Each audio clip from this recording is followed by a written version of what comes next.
On your LinkedIn profile, you've mentioned father. Usually, I see Mhm. lot many fancy terms used, but you have chosen to write father and then go on to write engineer. So, why is that? That's because becoming a father changed how I see the world. My work stopped being about vehicles and then it started being about the quality of the air that children breathe. So being a father was like, I started seeing things differently. How do you manage to keep yourself motivated? Awards are encouraging, but they don't, of course, they don't pay the salaries, they don't buy the equipment. Yeah, and there have been moments where we struggle to keep the program running. So, but what keeps us going is that the mechanics themselves are embracing the mission and knowing that the impact is real. What do you hope they would say about the work that you have done? I would want them to see that sacrificed my time and energy to make sure that I impact lives beyond my own family. That's what I would hope for. Biggest misconception about mechanics. People think mechanics only repair cars. Actually, some of them think mechanics, doing mechanics is a job for uneducated people. That's some of the misconceptions. So, but mechanics also protect lives and the environment. Petrol or EV? Of course, I would say. Thank you, Mhm. Michael, for taking time out. It's always good to connect with somebody from a different place to Mhm. understand your context, understand your journey, especially in the space of sustainability. So, looking forward Mhm. to learning. My pleasure, Santosh. So, let me understand Mhm. Michael as a young child first. How were Mhm. you? What was your growing years in Kampala like? My growing up, actually, I was born in a town called Busia. It's at the border of Uganda and Kenya. I came to Kampala only around my high school, but while I was growing up as a child, I loved machines. I got to start as a roadside mechanic. That was around 2003, and I was in my senior three class. So I took about 5 to 7 years doing mechanics, but I started as a roadside mechanic. So I had passion for machines, though I did not understand anything to do with sustainability, but I really loved machines. So there was a lot of spoiling, experimentation, and all that. So that was my life as a child. So, what drew you to this? Was it family? Was it friends? To To climate machines? action, to No, no, machines. to No, machines. Yes. I just loved the machines. It's like as a child, let's say, because we have been not far from the road since I was a child, so we would go and just watch vehicles moving by. Those that kids have imagination, so we would imagine. I grew up loving cars so because even our home in the village was just like a kilometer away from the main road that connects from Uganda, from Kenya, that takes the main, actually it's the main route for any kind of goods that comes into the country. So as a child we would go near the road. Actually it's a bit of a hill or a small mountain. I would call it a small mountain. So we would go on top and just watch vehicles pass, and like we would, as kids, we start owning the vehicles, whichever pass that was mine, that was mine. So I got this passion of wanting to understand how do vehicles work, like when to get, you get to sit in it. And then we had this uncle who loved that so much. He was into transport. So actually, I learned to drive at age of 13 Wow. because of this uncle. So I loved cars. Actually, even when it comes to sports, I love motorsport, nothing else. No football, no basketball, just vehicles. So yeah, I've had this passion for vehicles for since I was a child. I remember my friends and I listening to motorbikes and trying to guess the Mm-hmm. name of the bike based on the sound of the engine when growing I hear you. I was growing up. But that's very cool. On your LinkedIn profile, you've mentioned father. Usually, I see Mhm. lot many fancy terms used, but you have chosen to write father and then go on to write engineer. So, why is that? That's because becoming a father changed how I see the world. My work stopped being about vehicles and then it started being about the quality of the air that children breathe. So being a father was like, and like, started seeing things differently because when one of my boys was born, we had issues with him having a lot of respiratory illnesses in and out of hospitals. And by then we were staying in a busy roadside area. Like in a busy area outside Kampala, just about a few kilometers from the city center, but it was busy and dusty. Mm. So, upon a number of consultations, it turned out the air the boy was breathing was the problem, and I mustered up enough resources to shift us from there to a greener place, far from the roads, the little noise and all that. And just in a matter of weeks, the boy's situation improved without even having to seek further medication. And that's when it hit me that if I could shield my family from the effects of air pollution, then there are millions of parents out there that wouldn't know what to do. Even when they knew what to do, they could not afford. So I started looking at it keenly because I saw how the informal sector maintenance works, how mechanics kind of tamper with emission controls in vehicles. And I was like, why not use my own experience to do something about it? And so becoming a father is what changed how I see these things. I used to care mostly about engine tuning and all that, but now I'm like, I think it's more important to care about how the children breathe around these vehicles. So that's why you see father first before the engineering part. Right. I'm sure as parents, we all go through this when we see Mhm. our kids dealing with some problem and we wanting to solve it, but often we get caught up in into earning, focusing on earning a living. And Mhm. you were solving a problem before this, and we can always kind of talk about that. But Mhm. you were making money there, and now you're going to make a Mhm. switch and move to an unknown. How was Mhm. what gave you courage, or did you do your vibe? Did you really think it through really hard, or was it a journey you decided to embark on and learn? I can tell you that I had started this. That was around 2018, but still I did not have much time to switch from just being a mechanic to, let's say, like doing work from the climate or environmental standpoint. But during COVID, the lockdown, because actually our lockdown lasted for almost 2 years when children were not in Same here. school, people were not working. So this was the time actually when you look at the difference between in air quality between the time when we were under lockdown and when like before we did not really care about air quality much, even though I knew that these vehicles are emitting much. But then after the lockdown, you would see the difference in air quality. And I was like, because not so many people are doing this when it comes to road transport, and because I had gained this knowledge on at least if we could improve the maintenance, then we could somehow have better air quality as compared to when like nothing is being done about the maintenance of the vehicles. Because a well-maintained vehicle has like this significant amount of emissions saved from a well-maintained vehicle than when things are done the way they are without having to take any action, like especially when it comes down in Africa, because the regulations do not really consider that. We don't have an inspection system, the mandatory one in place right yet, even though the government is working on it. It has not been fully enforced yet. And I'm happy to say that this project is really influencing this to be at least pushed. Wow. And how many years has it been that you've been on this journey? I can count 5 years. So, in 5 years, auto safety has already made the impact that government is taking notice of this data. And how are you going with data to them or involving them? How is that I'm, working together I'm looking like? Yeah, we are involving them in the actually right from the data collection point itself because we are partnering with the Ministry of Works and Transport. So when we are engaging the communities, we work with the mechanics still.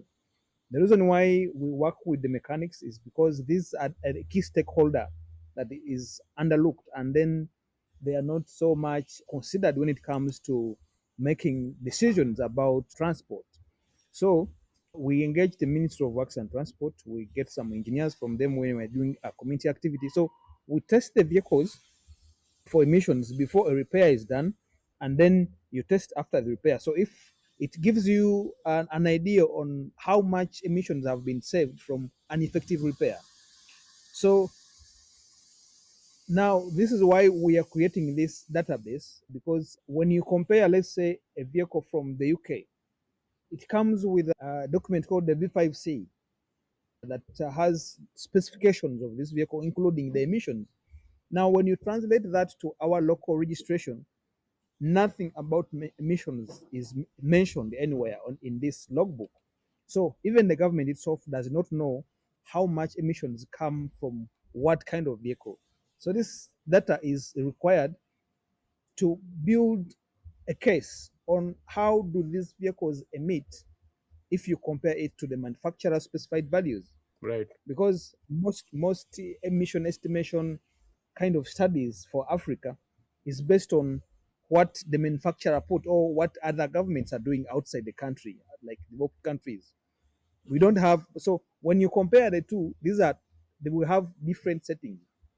Let's say if you say you're considering Germany, they have the garages are regulated, they have equipment, and now the roads are good. So when you come down here, with the informal sector leading anything to do with transport, when public transportation, the vehicle maintenance, it's mostly informal sector.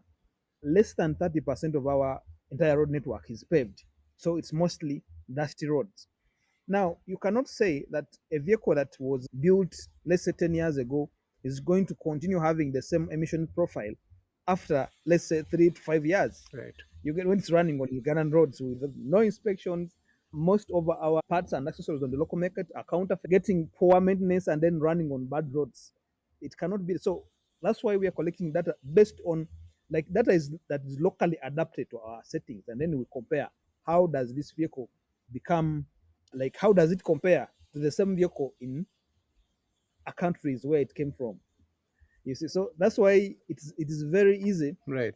to find, let's say, a vehicle built in 1996 passing emissions tests, and then one that was built in 2015 but in Uganda right now failing. You get, so it's Oh, not basically about the age. That's actually in last week on between the 8th and 9th, I was in Nairobi for a regional workshop by the UN Environment on trying to come up with standards that can be harmonized across East Africa on vehicle emissions and fuel standards. So this, I always bring up this argument that age, yes, having to regulate on the age of the vehicles that come in is really important. But again, also it's not about the age. Also, you cannot only consider age without considering the maintenance, because as a mechanic, I can overhaul an engine and make it run cleaner than one that is seemingly newer when it's not being taken care of. You get the point? yeah, I think it's. I mean, I'm really curious on the mechanic aspect, but in India, we have 15 years as a period after which there has to be a certification that has to be Mm-hmm. undertaken, and then the vehicle is given a clean sheet for another 5 years, and they're on Mm-hmm. 5 years each. Commercial vehicles, I presume, have a shorter duration. But what I hear from you is Mm-hmm. that if maintained well, vehicles can be perfectly running and in within well within emission norms for Mm-hmm. what period are we looking at? Like how long do you think can a vehicle run if it is maintained well? Now, I cannot really put a number to that, but I have seen vehicles that have more than 500 kilometers on their odometer, and that would translate to more than 15, 20 years. You 15. get the point? Yeah, yeah. So I cannot put a number to that. And then also the fact that we do not have any kind of end of life policy for vehicles. Okay. It means the vehicle is going to be on the road for as long as it can, unless it has been involved in a terrible crash. Okay. Actually, we have a 15-year-old kind of cap on the vehicles that come in. Those are light duty vehicles. But then when it comes to heavy duty vehicles, they come in as old as they can be. You'll find a 60-year-old truck on our roads. And then since we have no end of life policy, it's going to continue working for as long as it can. Usually, what, let's say, from the maintenance standpoint, when the engine is like really worn out, they are going to replace it with a new engine. No, I can't say new engine, but another used Another engine. engine. But then when it comes to emission control, this is no one is concerned. They will not work on. They will only care about the locomotion of the vehicle. Got it. Because it is not reflecting monetarily to them. It's not impacting them Mhm. from a commercial standpoint. That's why they are not bothered Yeah, about it. Got it. But okay, now coming to your approach, you decided to take on this challenge with the help of mechanics. Tell me a bit about how, like, when you say mechanics, is it like a informal network? Are they local small groups, individuals, larger chains? Can you take me through that a bit? it started as small groups because right now we are a member of an association called the National Auto Garage Owners Association. But now this came in like it's almost 2 years now, but it was partly fostered by our project. But before there was no kind of unity among the mechanics.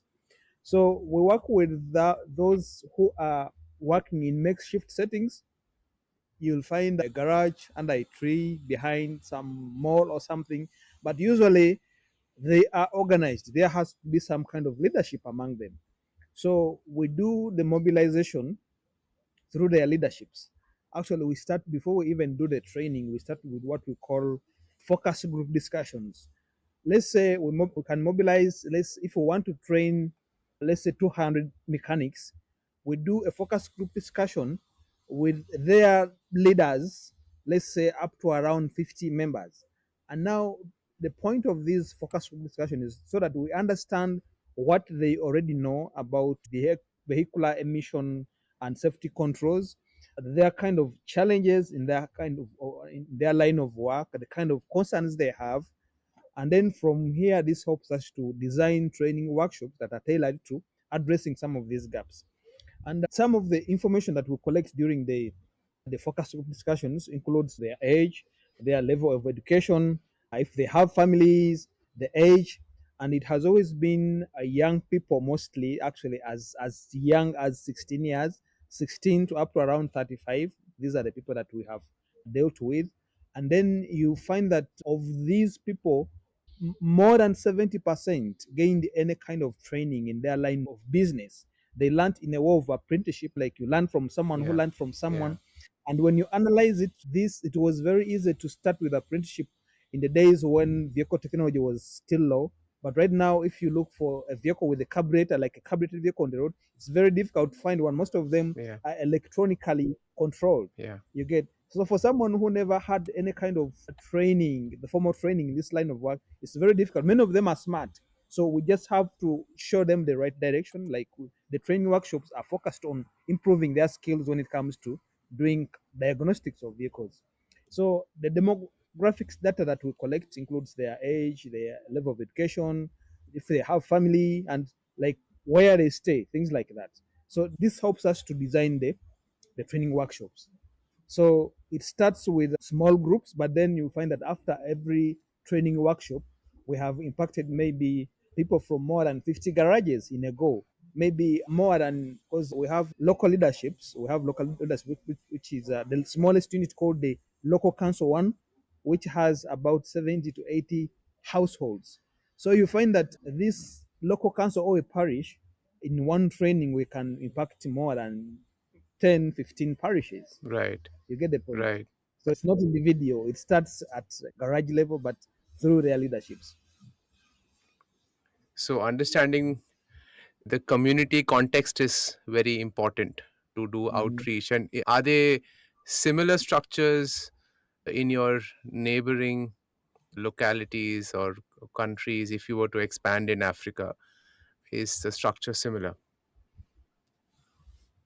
Like the setup of how the maintenance is done. No, the community structure in terms of how you were to do an outreach. Yeah. Yes, I can give an example of Kenya, Nairobi. Yes, the leadership is different, but the community structure is usually the same. There are small associations Got it. of these workers. Yeah, Nice. you go to a particular area, you have to, like, you find their leader is going to know who does what, Right. and that's why they hope when it comes to mobilization, they know who to involve. Mm. And actually, we do it in a way of peer to peer. We're trying to train their leadership so that at least they can pass on the knowledge to the ones that are working under them. Wonderful. And has there been Mhm. any success story, early or even recent, with mechanics that you've worked with, that you remember, that you want to share? Yes, I can say it's not something that you can easily quantify, but we have a number, I can say more than 100 mechanics that have reported improvement because we do follow up, we do M&E for Mm. the project. So we do follow up, we make some kind of surveys and actual interviews, physical interviews with these mechanics. A number of mechanics have testified to their improved knowledge. First of all, many of them have started getting better paying jobs, like when they have proper skills, and we have helped some of them access better tools when it comes to diagnosing. So they do better quality jobs, which translates to better jobs. And then some of them had a lot of misconceptions around vehicular emission controls. For instance, is a high rate of catalytic converter theft in Africa. We are not yet sure where they end up, but they are stolen usually from parking lots, from garages, from washing bays. So wherever it is stolen from, usually there's a mechanic involved. So from those that we have engaged, have got to learn that this is just beyond a silencer. Many of them, actually, we have seen young people that take their vehicles to the garages to have the catalytic converter removed so that it can have that roaring sound. So many of them used to move them for silencers, that their function is to suppress the sound from the engine. So when they learned that these are supposed to reduce on the emissions because of the chemical reactions in them, so many have started gaining the concern not to at least to preserve them instead of having to remove them. Right, When a client comes with a request to have them removed, the mechanic now has the ability to tell them that no, this is not supposed to be like this. right. So many of them have testified to that. And then there are those that do body works like spray painting. Many of them were doing this spray painting in like open spaces. But after learning that it even impacts their own health, they have learned, started investing in spray booths and also having some PPE Oh, equipment nice. like masks. That's So a wonderful. number of them are kind of showing improvement in their work. Amazing. Congratulations. So, of course, you have Mhm. received awards for the work that you have done. So, Mhm. it is a recognition of your efforts. But from one Mhm. entrepreneur to another, how do you manage to keep yourself motivated? What are the challenges? How do you keep going? Yeah, yes, international recognition is like it has really it has given us visibility. But awards are encouraging, but they don't, of course, they don't pay the salaries, they don't buy the equipment. Yeah, and there have been moments where we struggle to keep the program running. So, but what keeps us going is that the mechanics themselves are embracing the mission and knowing that the impact is real. And then also, as a parent, like, I have to take you back there. Like whenever I look at, I don't know if I can, if you can see my screen there. Do you see? Yeah, I see three That's my kids. phone. Uh, Yeah, those are my kids. And ever since I started this work, honestly, I cannot say that they never get any kind of illnesses, but the life they are living is really like it's encouraging. Actually, it was almost 2 weeks ago when I went to check on them. Two of them are in boarding school to check on their performance, and I'm really happy at how they perform. Actually, the school where they are, before I even registered them for like signed them up, before they got signed up for the, I've had to first do the checkups on the vehicles. Like I had to take the school admission through the program and like what we do, and they embraced it. So we are trying to see how we can work with our local partner Airco, which is actually Africa's largest air quality monitoring network, to see that they could install an air quality monitor within that school, so that at least the locals can always have an eye on the quality of it. Because this pollution does not only come from vehicles, but also from the cooking. Maybe in the neighborhoods, there are those that do trash burning and stuff like that. So if for the first step is to monitor. So if they have a keen eye on the air, the quality of the air, then it is very easy to take action where appropriate. Indeed. Now let's imagine a perfect situation where you've got lot of funding. Mhm. What is the Mhm. first thing that you will scale in your program? I would want to do three things because, first of all, I would want to train like thousands of mechanics more. We have so many vehicles. So actually, Uganda right now has about 2.3 million vehicles. And of the 2.3, I can say less than zero point 0.5. I cannot say, it's, Okay. like it's way little, like those that are considered electric vehicles. Okay. So we still have a long way to go, and we are still stuck with these internal combustion vehicles. So training more mechanics would be the number one thing, and then I would also expand emissions monitoring. Actually, I would want to expand it across East Africa, Uganda, Kenya, Rwanda, Tanzania, wherever we could have partnership. I would want to expand this because we would want to come up with a locally adapted database of emissions from our vehicles, manufacturer specified values. And for Uganda, we are looking to cover at least 3,000 vehicle Right. units, and it would be a representation of more than 90% of the vehicle makes and models that we have currently in East Africa. And then the third thing is that I would want to accelerate affordable EV retrofitting for public transport. We are trying to come up with a retrofit kit that can be that could be compatible with the common public transportation vehicle, and that's the Toyota Hiace. It dominates public transport and then the school transportation mode for the kids.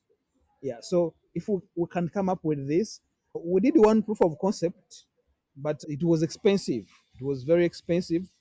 So we are looking to work with some local fabrication companies so at least we can replicate some of the conversion components locally to bring down the cost. Because the affordability of a new vehicle for the informal sector, which is the largest, is very much unlikely. So we would always go for the used vehicle. So if we can convert some of these to give them some extended lifespan, maybe 5 years or more, Right. but without polluting, then it would make business sense to the vehicle owner and also an advantage to the environment and public health, especially the children.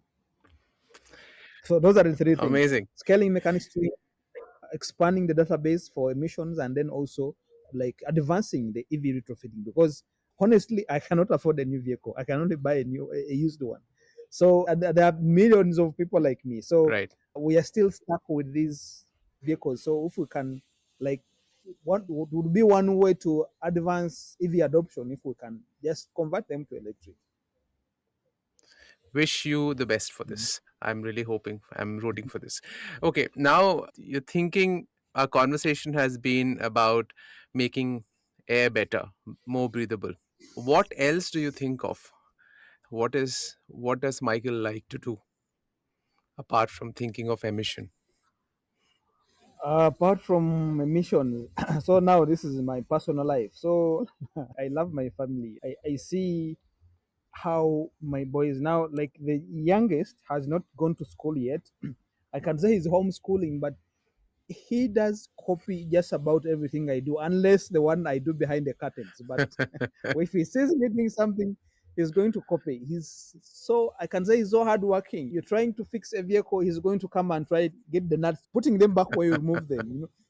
So they I love being around my family. I want to mentor them in a way that they don't have to go through the hardships I went through to learn. I want them to identify where their potential is, each one of them, how they can support them and nurture them while they're still young. So the number one thing that I do is just to take care of my family. And I'm also someone who enjoys how machines work.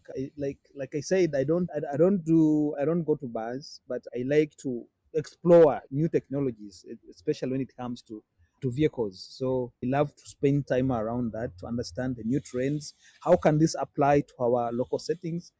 So, and then also I enjoy being around young people. It feels energizing when you can mentor a young person, Nice. not just to become like you, but at least to find their own path that is sustainable. Right. So I usually like to, we have, let's say, youth groups. I've not done this in a while, but there was a Rotary club that I was part of, and my My passion was about like talking to young people to help them find their paths in life, how they could navigate some of life's challenges. So that's what I do as a person. Beautiful. That's really cool, yeah, Michael, that you've invested so much in people and the society. I think that's rare and really incredible. But before wrapping this conversation, I just move one question back to work. I'm just curious to understand, since you work actively in this Mhm, space, you said that the cars come from Europe, but the challenges in your part of the country is different. So do you think mhm. some change in standards that the car makers can implement that will simplify your work if they were to understand the complexity of your country? Okay, actually, I made an example of Europe, but most of the vehicles we have come from Japan. Yeah, a significant portion comes from Europe, but mostly we have Japanese Yeah, right, vehicles.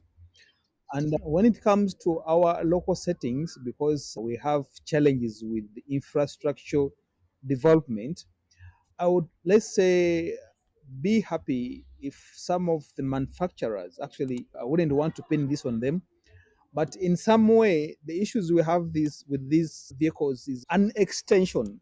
Like they partly contributes to this problem.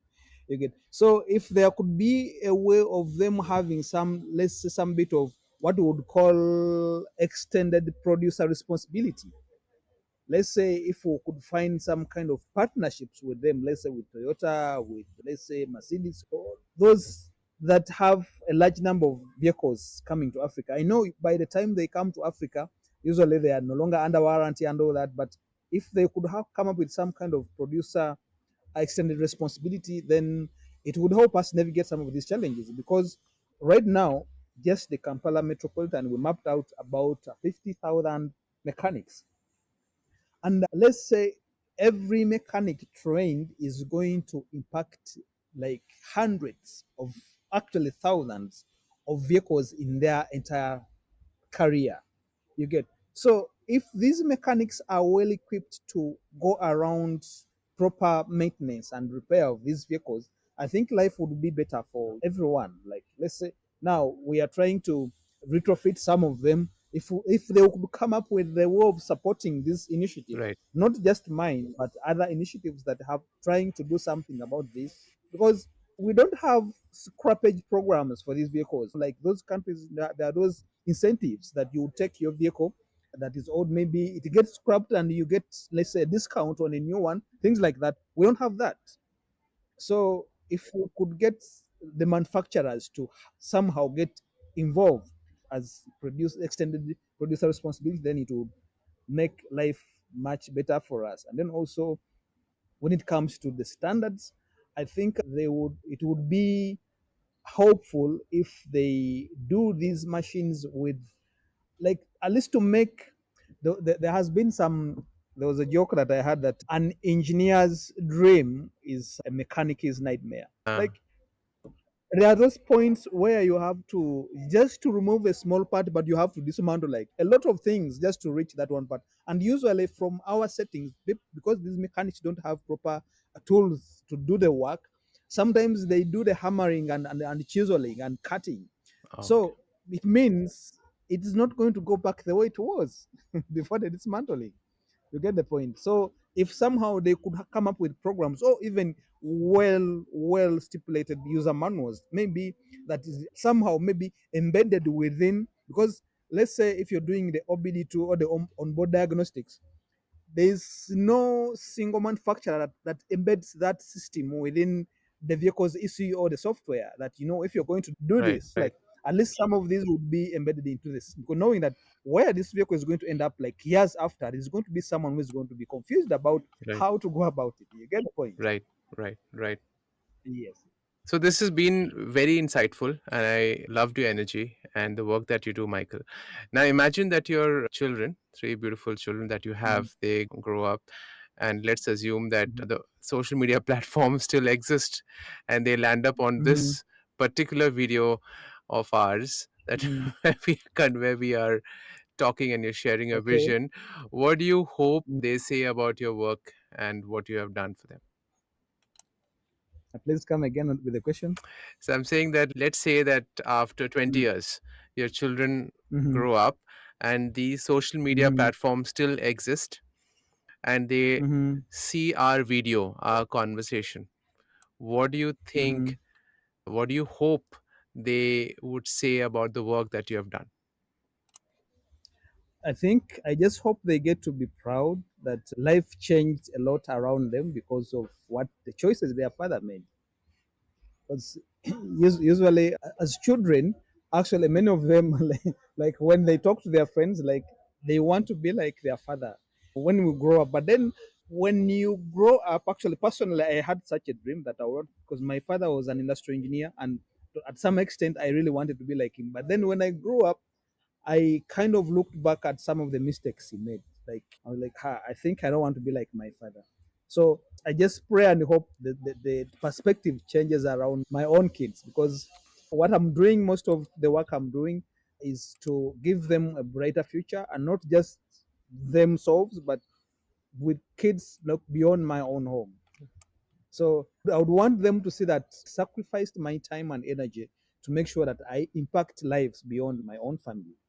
That's what I would hope for. Wonderful. Are you ready for a quick rapid fire? It's okay. Shoot. Okay. One innovation Africa needs most.